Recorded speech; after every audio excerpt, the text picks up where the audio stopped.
This is the Starting with Confidence GCSE Maths. We're looking at dividing by tens, hundreds and thousands. Works exactly the same way as previously mentioned. We write out our hundreds, tens, units table with tenths and hundredths that come in the decimal place area. This number here is 1.49, all the decimal points stay underneath each other. Dividing this number by 10 means it's getting smaller. If I was multiplying, it would go up this way to the left, and it would move up in these number columns to tens, hundreds, thousands, obviously bigger numbers, yeah?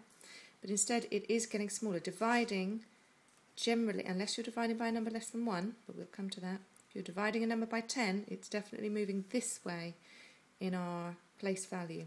So it needs to go right. So this 1 goes here, 4 goes there, and the 9 goes here. What we're missing is a decimal point, and if you have a number, you should never start with a decimal point. You always have to put 0 point and say it that way when you say it out loud. 0.149, not 0.149, because the hundreds are up here, they're not down there. That's in the tenths. This is 0.149. Okay? If we divide something, number 25, a very small number, to be divided by 100 means it's going to get even smaller. I'm still going to start in the same way, hundreds, tens, units. Here, decimal point, tenths, hundredths. I'm going to put in thousandths, excuse the phone, because I think it might go there. The question was 0.037. I'm going to divide it by 100, as the question says here, which means I'm going to move each of these numbers, not this way, where it gets bigger, I'm going to move them that way. Decimal point will stay where it is. But if I'm dividing by 100, remember 10 times 10 is 100, so I need to divide by 10, and then divide by 10 again, which will mean in total I've divided by 100. So I need to move once and twice, so that 0 ends up there. Once, twice, that 0 ends there. I need to put another column. Once, twice, that goes in there. Once, twice, that goes in there. So let's have a look. So this column is actually 1 over 10,000, and this column is 1 over 100 thousandths. Very, very small.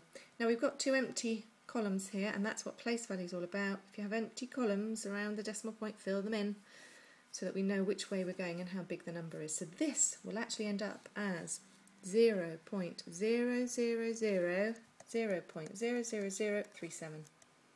Oh, 37. Finally, we'll try a slightly bigger number. We've got question, I think that's 32. Here we are, we'll do the last one, question 36. So we start again, hundreds, tens, units, decimal point, tenths, hundredths. It's very quick to do, doesn't have to be special, just clear. Hundredths, thousandths. Okay, it's not a big number to divide because it's less than 1,000, and we're dividing this number is less than 1,000, but we're dividing it by 1,000, so it's going to get much smaller. Dividing by 1,000, the 3 noughts tell you that there were 3 tens multiplied to make that up. So you're dividing by that, so we need to divide by 10 once, then twice, then 3 times to in total divide by 1,000. We just keep doing it. So divide by 10 is move it there, that's by 10. Another 10, which is 100, is there. Another 10 is there. So that 7 goes there. 1, 2, 3, 2 goes there, 1 goes there, 7 goes there. Decimal point stays in exactly the same place, just drop down. Anything around it you fill with zeros, so it's 0.07217 would be your answer for 72.17 divided by 1,000. It's 0.07217. So the ease of multiplying and dividing by tens, hundreds and thousands means you're just moving the numbers up to make them bigger, if you're multiplying by tens, hundreds and thousands, or down to the right if you're dividing by tens, hundreds and thousands. And each place you move is doing it 10 times. Please do all the rest of them and check all your answers on a calculator, which you'll be needing for the first exam. Good luck!